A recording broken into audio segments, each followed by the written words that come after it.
right, guys, welcome to ARC 101, and I'm Tanner. I'm Tucker. And I'm Andrew. And today we are going to catch up a little bit on what's been going on since we had our last podcast. So this is podcast number 2. And we've had a lot going on, which is kind of why it's taken so long to do a second podcast. So Andrew, want to kind of fill us in a little bit on what's been going on for you since we last had our podcast and some of the cool things or good things that you've been working on, and maybe some of the frustrations that have come with it, or Sure. Yeah. So we finished our first studio project. I spent a ton of time on my renderings and the thought process behind every little bit of everything. Still only got a 96, which is pretty frustrating, but whatever, an A's an A. Yep. So I'll take it. And then I got assigned our second project, started working on it, and I got the coronavirus, so I was out for a week and a half recovering from that. How are you feeling now? Obviously, I'm alive. You're alive, that's good. I'm doing okay there. Sense of smell back? Taste? The taste is coming back more and more each day, and the smell has slowly been recovering itself too, but I definitely can taste more than I can smell. So yeah, this second project, we had to pick a news article, and I chose an article on San Quentin State Prison in California, and the issue is that they have to release 1,700 inmates because of the coronavirus. They've got an overpopulation already by like 8%. And then like their cells are only like 4 feet by 12 feet, and they're fitting 2 to 3 people per cell. So the issue with it was a constitutional issue with fair and unusual and cruel punishment, not giving the prisoners the ability to social distance like the CDC is recommending. So that was the ruling of the courts. My project is a halfway house. So a lot of people associate a halfway house with like drug addiction and that kind of stuff, but prison inmates also have the option or they have to qualify to get into a halfway house, and basically it's a really structured living environment, but they're required to go out and work and be a part of the community. So yeah, the project is a halfway house. I got quite a bit done and was just told that I pretty much need to start over. So that's frustrating too. Why do you have to start over? So I mean, the reasoning is there. Like I understand why. Basically, my professor wants us to design from the inside out, which it's a really hard concept to think about space like that. Usually you're given the shell of a building, or you're thinking, like in square footage. So like I've got this much space, now I need to divide it up into like what the client wants. But to go from the inside out, it is a hard concept to wrap your head around, and then it's weird to design that way. I think it's a good way to design. If you can get into that habit of doing it, I think it's a good way to do it. But it's not the habit that I'm in, and I'm struggling with it. Yeah, I had a A professor last year mentioned that to me as well about designing from the inside out. And yeah, it was definitely a really tricky concept. I don't know. It's like you said, it's a really good way of approaching it, but at the same time, too, especially this year, we're so focused on learning how to, I don't know, do site analysis and everything. So you're thinking about the site, you think about how your building is going to interact with the site. So kind of more naturally, we gravitate towards, the outside in that experience that it will still bring right on the inside. But we kind of try to, I don't know, at least for me, I try to figure out how my building is going to react with the site. And Yep. yeah, it's trickier thinking about it the opposite way, for me at least, too. Yeah. Yeah. When you are thinking about site analysis like that, that's one of the first things you do is you get your site, you look at the sun pattern, the climate, um, what kind of vegetation's around there, what the topography is. You get all of that information, and then you're told to design something from the inside out. But you've got to keep all of that in mind by the time you're done. Mm-hmm. Where it's so much easier to wrap your head around. Okay, I've got all of this stuff, and now let's make the shell of the building react to that the way I want it to, and then let's divide the inside up according to what I've got now. And a lot of times that works fine.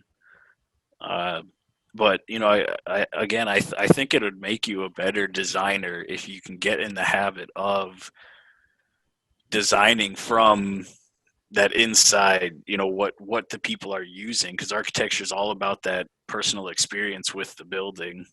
So if you can figure out how to design that first and work your way out, I think you'd be in, a really good designer, really good architect.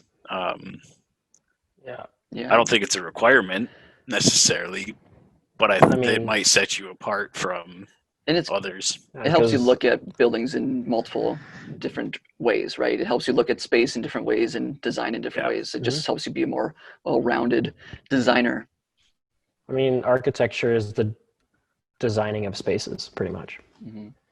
So I think it is very important, and something you should think about and try and do is play with the idea of designing the inside first and then the exterior. But also that does limit you as far as exterior design goes a lot as well, which is hard for us, I think, at this point to think about that, because we have a vision of what we want it to look like, mm-hmm. or what we want to display and what we want to show in this building. But if we design from the inside out, it can limit that quite a bit. Yeah, the idea behind designing from the inside out too is that the shape of your building then comes to life after you've gotten all of these puzzle pieces put together. And now you've got like the shape of your building, which I think can be pretty powerful too. Instead of just designing what you might think looks good, you design, and then all of a sudden a good looking shell comes out of it because you've got the spaces inside already done. Yeah. Well, and even that goes well with what we'll end up talking about later today, with kind of what we learned in our first year. That was very much the focus that I noticed was about space and how we use space. It wasn't more so how to design, we didn't go into detail about like how to really design interior space, but it was how, spaces worked with each other. Like, I don't remember if you remember like some of those drawings in the cubes, like that we draw, and you'd have to fit everything. So there's a clear path, and that certain things didn't intersect. And it was really interesting and kind of at the time, very, I don't know, you were like, why are we doing this? But now it makes a lot more sense. Yeah, definitely. But a lot of that too was designing from the outside in, right? We got the outer limits of the of the dimensions. Like we needed to touch these dimensions, and then so you really kind of started out there, right? You told yourself, okay, it needs to be this big, it needs to meet these dimensions. Yeah, these are my and then boundaries. you fill in the blank with the inside. Yeah. See, man, that's when when your professor goes, "Did you design this from the outside in or inside out?" That's when you just say, "I designed it from the inside out." like, Yeah. like, could she It's just tell by difficult. looking at your design? Like, was she just like, Yeah, "This is an because I didn't outside"? I didn't have any of the inside designed yet. It was all exterior. Dang it! I mean, like the project Tanner and I are working on right now, totally outside in. Oh, for sure. Yeah, So, completely outside yeah. in. But what's cool is the way that our outside in worked. I mean, Yeah. it made our interior space, Yeah. like, we wouldn't have come up with those ideas if we hadn't done outside in. No, definitely. Like, we altered the outside to accommodate for the inside for sure. Mm-hmm. So we made specific decisions on what the exterior looked like based on what the interior would actually function as. So, like, we did consider the inside when we created the outside, but I mean, initially it was definitely outside in. Yeah, for sure. Yeah, so that'd be really frustrating.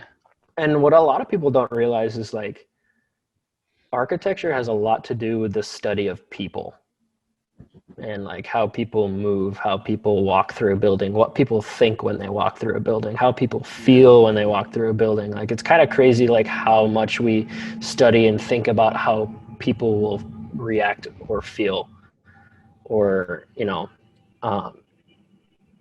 which I think is kind of crazy and really interesting. But It is. It's difficult too, because very. Everybody reacts to things differently. There's buildings, for instance, everybody's got Frank Lloyd Wright rather on this pedestal of design, and I think his ideas and the concepts behind his designs are really cool. I don't really like any of his buildings. Like, Okay, we're gonna have to edit this out. Yeah. Tanner and I are on the opposite side because we're on the bandwagon. Yeah, We're on the bandwagon where we think roofs.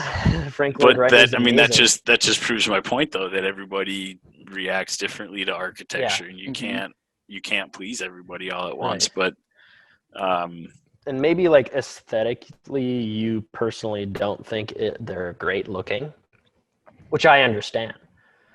But when you actually look at his designs and, like, how he made them and what considerations he put into it, like, it's just, like, really smart. So what you're saying, it doesn't matter what it looks like on the outside, but it's when it's on the inside that counts? Is that what you're saying? Yeah.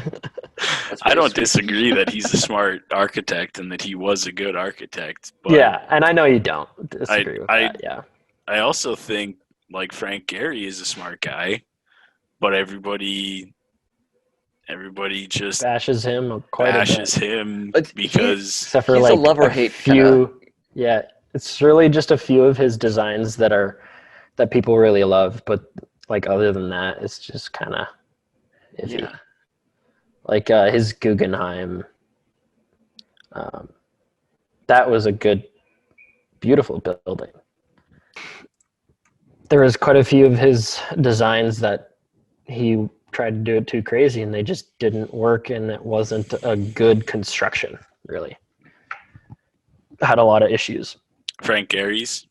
Yep. Yeah. So a lot of his buildings seems. I think that's why you have people that are, you have people that either really like Frank Gehry or don't, because I think a lot of his buildings tend to have some issues because of, how extravagant, and you could say, I don't know.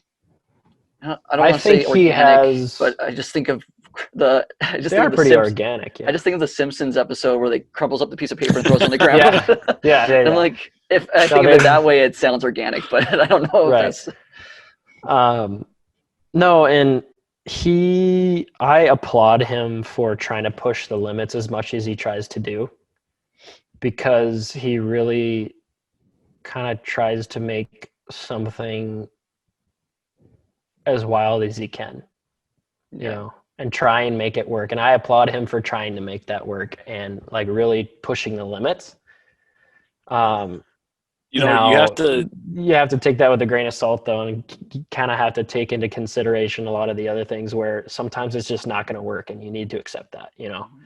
Yeah, and you have to ask to, like, a lot of our professors, you know, they ask the question of why. Why did you make that design decision? Why did you make, you know, and they expect us to have an answer for all of it, which Exactly. which we should.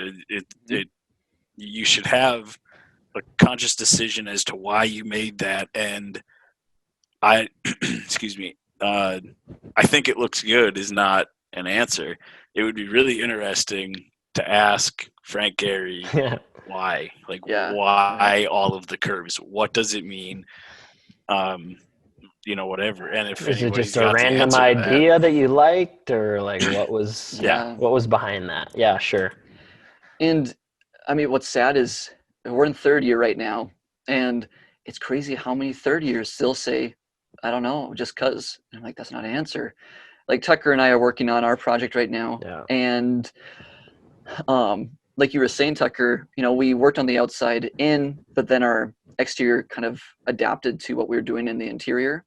Yep. And what we've been doing, though, which has been really interesting, is we kind of took a step back and we asked ourselves, like, how will people, because we literally, like, how are people going to interact with this building? How will they want to move through it? Because it's a museum. So we're like, how will they want to move through it? And how can we direct them to move through it the way we want them to, Right. without How making do them they- feel like they're like being forced in a certain path? But how do we guide them down a path we want them to go without them realizing that we're kind of directing them, like taking away Right. their free No, will? yeah, there's definitely Mhm. two considerations you have to take into, like, especially for something like a museum, where, like, how do people usually move through a museum? How do people usually move through a building? And how do we want them to move? And you kind of got to mesh those two together Mhm. and make them work with one another. So, yeah. Yeah. And Andrew, before we move on to how Tucker's been doing since last podcast, let's find out what's up with the Sioux head behind you and the North Dakota UND shirt on there. Boo. well, we might have touched on this in the last podcast, but I am a Yeah. graduate of North Dakota, not North Dakota State University. I Not will yet. be a graduate of North Dakota State University. I don't know. Now if they see this podcast, they might just yeah. kick you out. We're just going to cut out all of your audio this podcast. I am a graduate of the University of North Dakota, and so that's my alma mater, man. I gotta represent. And their mascot used to be the Fighting Sioux. Yeah, now it is the Fighting Hawk. Now that's the Fighting Hawks. But it's the Fighting Sioux in all of our hearts. Yes, exactly. Because I agree with that. I'm in Grand Forks right now because that's where I live, and so UND Fighting Sioux will always be my favorite. I'm NDSU. It's the only college I've ever been to and never plan on going to, and so I still like the Bison, but Sioux is my first true love. And I grew up liking both schools. You know, my sister went to UND, and I always watched their hockey games and whatnot. But, you know, I live in Fargo. I've always been an NDSU fan. So.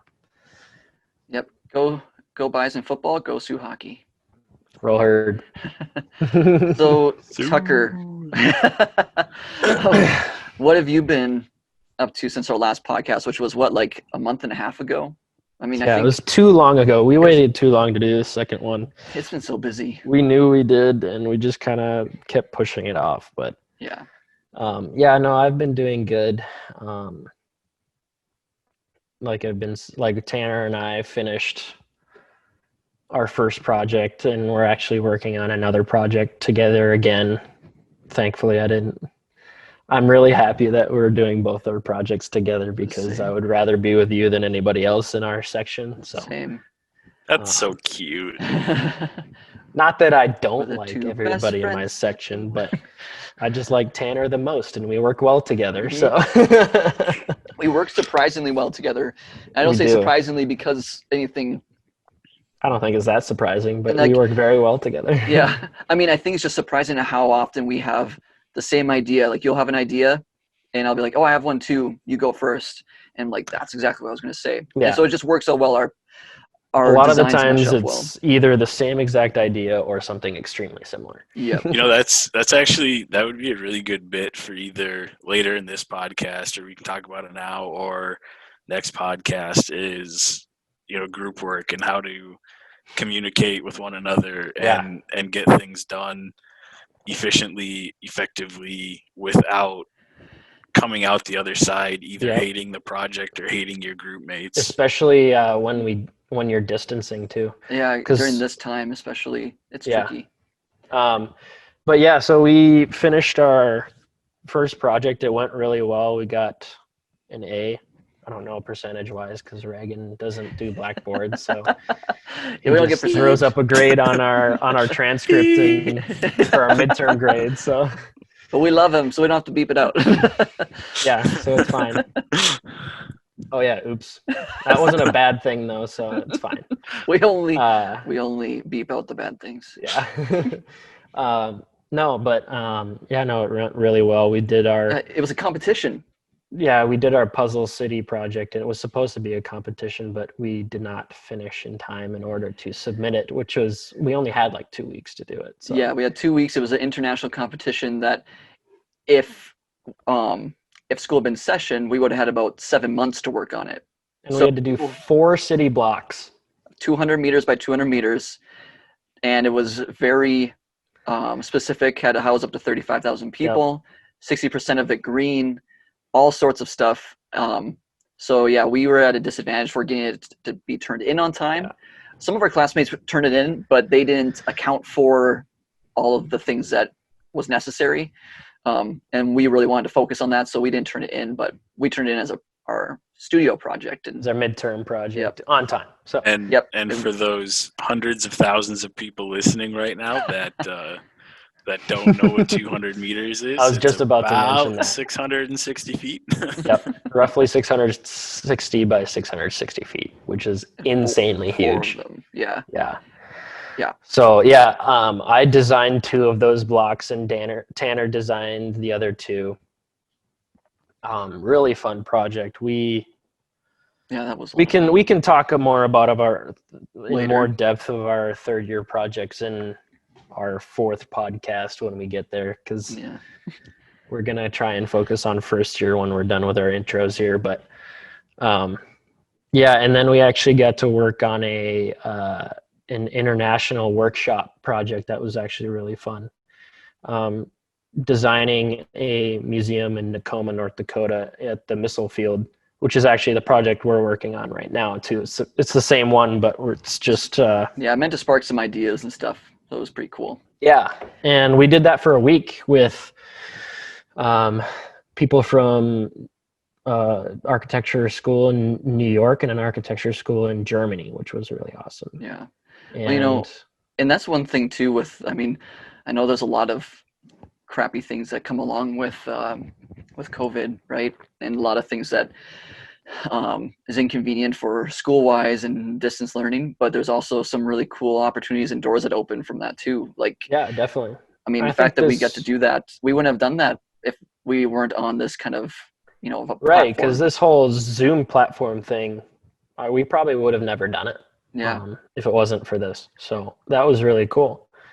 And there were, as Andrew said, as far as working and communicating with other people, that would be something good to touch on, which we had a little bit of a trouble with in that week with some of our partners. But you definitely have to compromise. You have to make compromises on things that you want and just try to come to an agreement, because you won't be able to get all of your ideas aren't going to go on there. Or just figure out how to sell your idea. And how to sell why it's the better idea. You can't just say because it looks cool, because that doesn't. No, and we tried to. Yeah.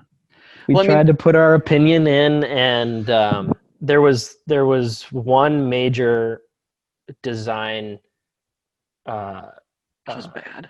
Design piece that Tanner and I. It's one person had the idea, and she was very insistent on it.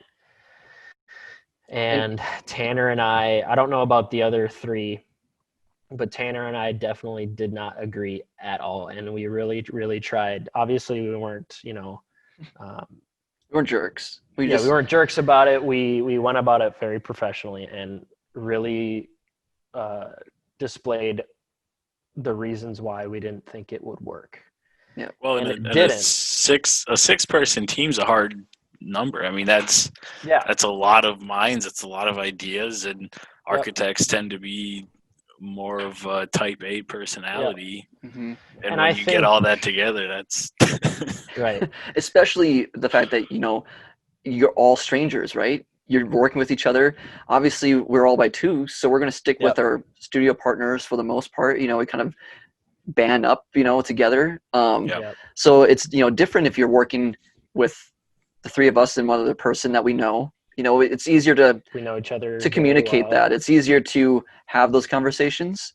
But it was good practice to have those conversations with strangers, because you will work with people that you don't know and have to, like you said, sell them. Maybe, and maybe they just don't completely understand why you think the way you're thinking. Mm-hmm. I think we laid it out perfectly clear. There was a language barrier with it, though, maybe. Mm-hmm. I don't know. I was speaking French. No one understood me. Yeah. That's what it was. Spanish. You're in Spanish. I thought I spoke French because I don't want people to be like, speak Spanish for us, because I'm like, I'm in 101 and I'm not doing well at it. Yeah, first year. So. Anyways, I mean, that was a really. What's that? I wonder too if there was a little bit of kind of a respect thing, a lack of respect from. And I'm just talking. I'm not saying this is a thing, but a lot of people, when they look at North Dakota, it's kind of nothing to them, right? And what's an architecture school in North Dakota? What, like, they're not going to have good ideas. It sucks that we just got partnered up with these guys. Like, well, so our school got rated higher than theirs. Whoop, whoop. Represent the person that we were having a little bit of issues with was from Germany, so I don't think they would even know where North Dakota is. So they would if they did the research. The project was in North Dakota. Yeah, right. Yeah, they should know exactly where North Dakota is. Yes, they know where it is, but I don't think they know the stigma on, Midwest, middle of nowhere type deal. They just I kept throwing in lots of A's. They probably thought we were in Canada. Yeah, they just knew the site was in the middle of nowhere, which could, there's places in Germany that are like that too. So, anyways, that's just my little devil's advocate on that. They probably didn't know. But and they weren't respecting their elder either. I just want to point that out. Yeah. All right, Tanner, tell us about your week. I gave you guys like a month and a half of talking. I get a week. So, all right. No, pretty much the same as Tucker's, because we've been working on the projects together. It's been super busy. I mean, like, we have, 3 designs that we have to currently do right now. We have our studio design, a site design, which is like a site analysis with structure we have to design the site and everything. And then we have a, it's a lifeguard house design that's very much based off of like thermal, like using passive heating and passive, excuse me, resources. And so it's just a lot. It's a lot right now. And I'm also TAing for our studio professor for his other class that we took last year. So just, all around really busy, but had a lot of fun working on our projects. And it's funny, and this isn't meant to sound bad or mean or anything against school, but I feel like I haven't learned a whole lot of new things in these classes so far, right? Like, it's a lot. Like, we're taking classes where we're learning new aspects of architecture, but it doesn't feel like I'm learning any new stuff. But at the same time, I feel like Tucker and I, for instance, that we're slowly, and Andrew too, because we've all been showing each other our designs and our progress. It feels like we're slowly getting better at at designing, and not just, Definitely. not just renders and not just using the programs, but better at designing space, and designing intentionally, really thoughtfully and intentionally. So that's been really kind of cool to see. And yeah, so it's been good. It's been really busy too because my wife and I are expecting, so we've had a lot of doctor's appointments and Yay. yeah, these guys got me a really good gift. Yeah. We drank some of it. Lagavulin. We drank some. And yeah, so that's been really fun, but it's just all at once, so it's busy. Yeah. But one of the things though that I wanted to say is I liked Andrew's idea about talking about group work and how to navigate that. And I know we had a plan, but I think especially during a pandemic, it makes it much more difficult. Let's talk about first year stuff. We can talk about group work next time with second year, because we did, that was kind of when we got into the group work, and I agree with that. You guys want to be spontaneous so people know that this isn't rehearsed, which you can pretty much tell anyways. We just literally is like, what are we going to talk about? We've got first year. We'll talk about first year this episode. Why not? Yeah, we've got an outline of stuff. Yeah. But okay, yeah, let's talk about first year then. So that was my month and a half. It's been good but busy. Mm-hmm. Thanks, Tan. You're welcome, Ann. Ann. That doesn't work. Okay. My shoulder's gone. So first year, I'm trying to look back and see what our first project was. Well, what's interesting with first project is probably going to be really boring. So I don't think we should go by project because we're going to have some really just boring projects that we won't even. We can show it for 2 seconds. But first semester, first year, a lot of the projects were freehand drawing in the beginning. Which Andrew loved. Drawings. Andrew's favorite class he'll ever have. I wouldn't say freehand because they were scaled. They were mostly scaled drawings. That was the second half of that semester, though. I mean, the very first projects that we had to do were we had to write, right? That was one of the very first ones. Architectural writing was the first thing we did. Yep. In studio. So I got berated on my writing. I don't think the professor we had liked me very much. I was, I'm a pretty outspoken guy. I don't hold back what my opinion is very often. And he and I did not see eye to eye very much. I think he caught on to that. Yep. I think he caught on to that too pretty quickly. He was a very my way or the highway type of guy. So yes, that did not work well with you. What's tough with your professor too is he's not an architecture professor. He's an art professor. He's not. Yep. And so, which nothing wrong with that, but he has different expectations than an architecture professor would. Absolutely. Exactly. So I got berated on my handwriting, and if he's listening, all I want to say is my handwriting rocks. So, to tips to incoming first year students, just because you feel like you're not doing as well as your classmates doesn't mean that you're not going to be successful. And just because right now your handwriting might kind of suck. If I looked back, I'm sure I would see that my handwriting wasn't that great. The trick to handwriting is it needs to be natural for you. You can't try to change what you want to do. Just let it flow. Also, handwriting will never really matter that much. No. I mean, as long as it's legible. I'm going to interrupt two things. So you're right. You're not going to handwriting on, on drawings for an engineer, right? You're not going to have that for construction drawings or anything. It is handy for when you are doing sketches. If you're a person that likes to sketch and you want to convey those ideas, like you're a write, right? You're gonna write out kind of your ideas. And the whole point of the architectural writing is so that it's legible, so it's not like chicken scratch. Like Andrew said, you want it to flow. Like my handwriting that I did, I got a really good grade on, but there's no way I could ever write it. There's no way I could ever just sit there and write it. It took me forever. And so I had to adapt it. The same for me. I had to, I think I had to use a straight edge for like the project.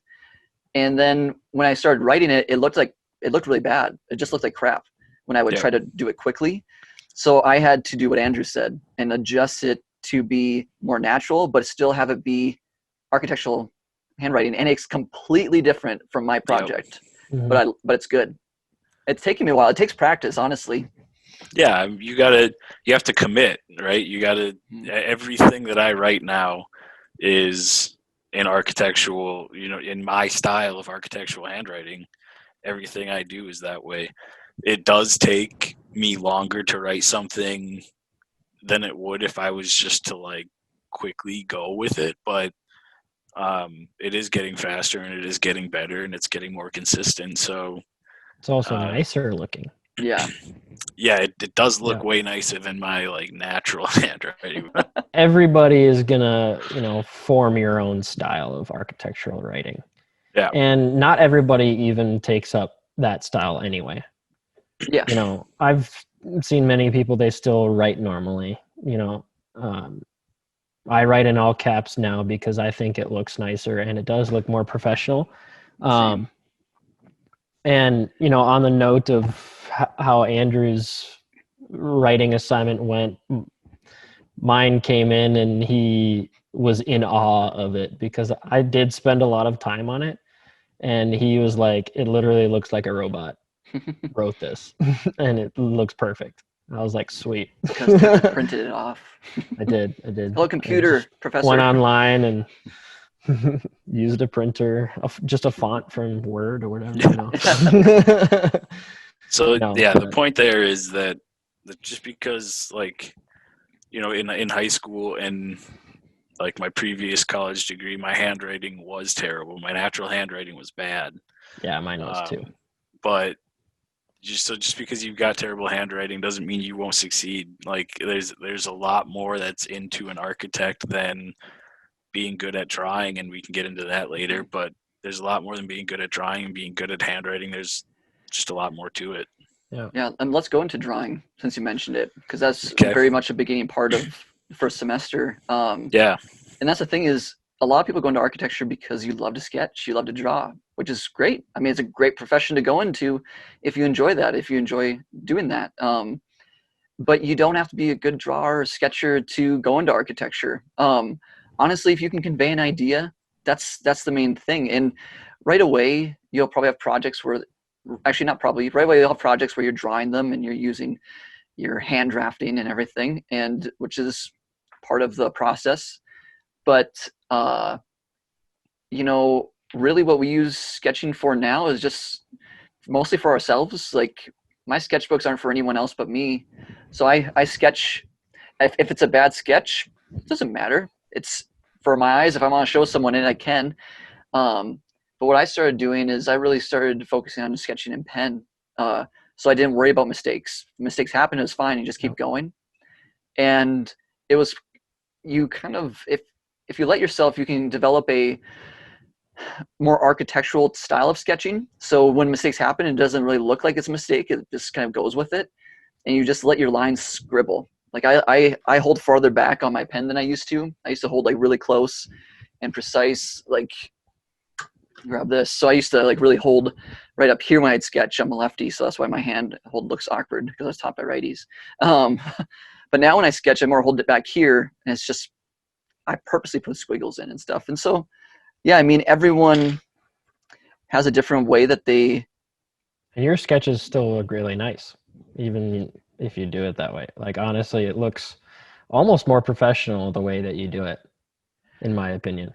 Well, thank you. Yeah, I found that too, actually. Yeah, like I was starting to do just random elevation sketches of like my house. I did a thank you note once to a friend that watched our house for us. And I was like, what should I put on the top of this thank you card that I'm making? And I was like, I'll just do an elevation of our house and put some quick color to it, right? With my rendering markers. And so I did it very quickly and very, squiggly lines and everything.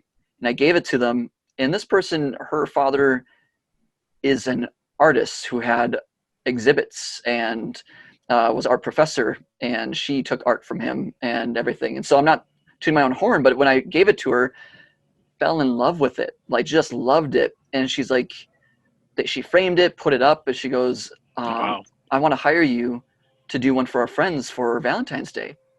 So I was like, awesome, sounds good. I'm like, I'll do it for free. They're like, no, if you're good at something, get paid for it. So I'm like, okay. And so won't argue with that. Yep. I'm like, all right, sounds good. So because I was getting paid for it, I was like, I really need to do a good job. So I was holding more, up here. My lines were very straight. Everything was very straight, everything.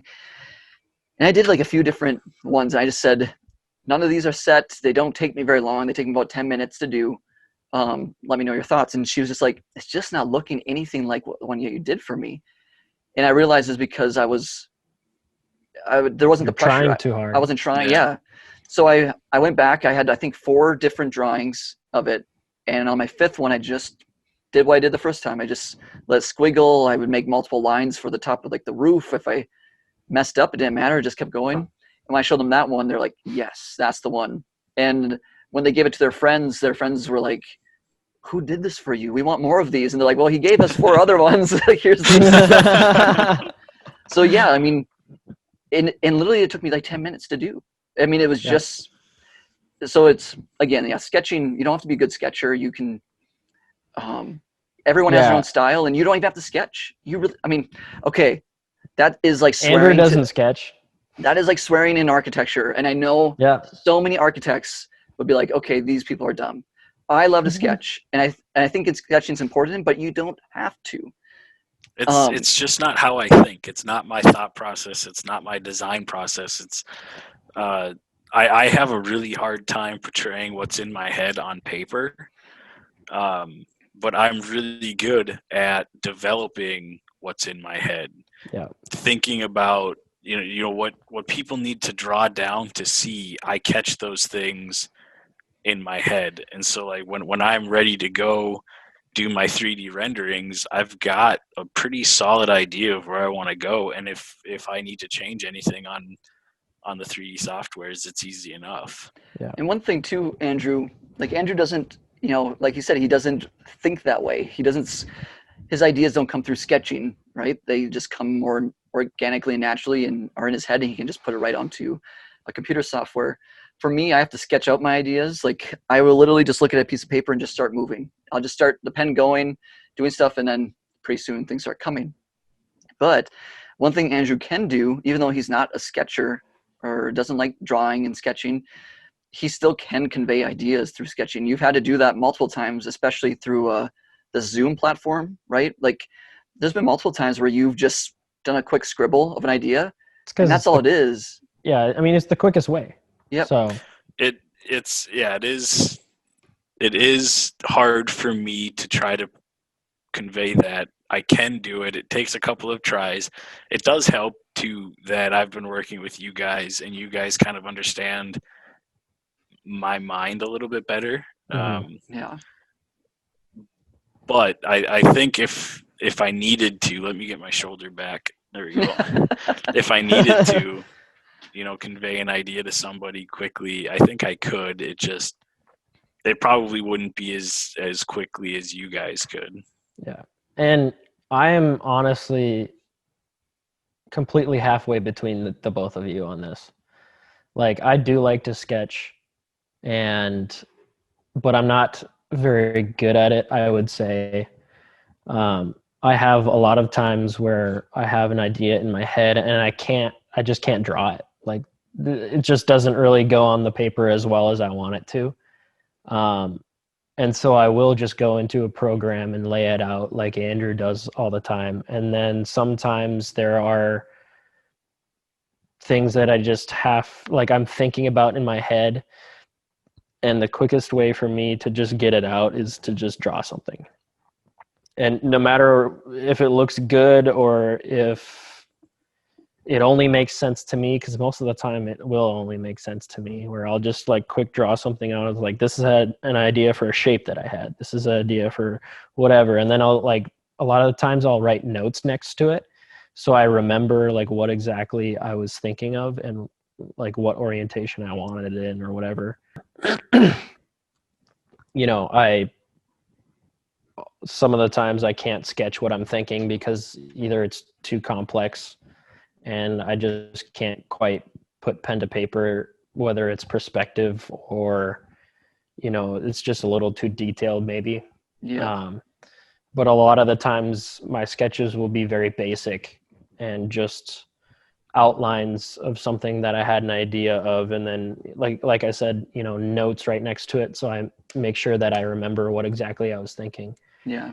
And really, I think in the architectural field, sketching, where it really comes in handy is just, you know, conveying quick ideas to either a client or your coworkers. Mm-hmm. Like that's the most beneficial thing that I think sketching will be for architecture, because everything else is done on the computer anyway. And definitely, and you have those guys that are phenomenal sketchers, right? Yeah, phenomenal, definitely. But their sketches aren't going to be like that when conveying an idea to a client. It's just going to be quick and simple, and a person that can draw phenomenally, their sketch will probably look the exact same way someone who can't sketch will look when they're just trying to convey a quick idea by grabbing a napkin, drawing something, and sliding it over, right? Like it's going to be so similar. Right. But yeah, like, so back to more on topic with first year. So yeah, the first projects that we had were the handwriting. And what were some of those sketching ones, Andrew, that you can remember where it wasn't with like instruments and using scale and dropping it down? And we did a couple. I don't know what they're called. I know there's a name for them, but we did a couple that you had to look at an object, and without looking down at your paper, you had to draw this object. Yeah. And then we had a couple where we had to like draw in a single line. We couldn't lift our pen from our paper. And then we did have ones where we had to draw a physical object. As well. Those were all like in Heather's class, and most of those were just a bunch of different exercises that it was we did. A lecture course. Yeah. A lecture course. And she just had us do like these little exercises in our sketchbooks and whatnot, just to kind of get our drawing juices flowing and stuff like that. Creating different ideas for what we could draw. And then, you know, our more demanding sketching projects were in our studio, where we actually had a lot of them had to do with scale and perspective and stuff like that. Yeah, like with those, we got to use our scales and our rulers and you know, straight edges and protractors and those were to teach us how to do like, you know, 2-point perspective drawings and section perspective. And sections, plans, how to sketch those and how to sketch them accurately and to scale. So if we had to drop the scale down, everything was at that specific scale, you know, and then a lot of times we'd be given a inside of a room, like maybe it's a 2-point perspective of a room, and we had to fill the interior of that space, but with staying on scale and kind of creating it on our own. And so there's things like that, which was... I can show one of those too. Right? Yeah. Sorry for people just listening to the audio. We'll try to explain it the best that we can.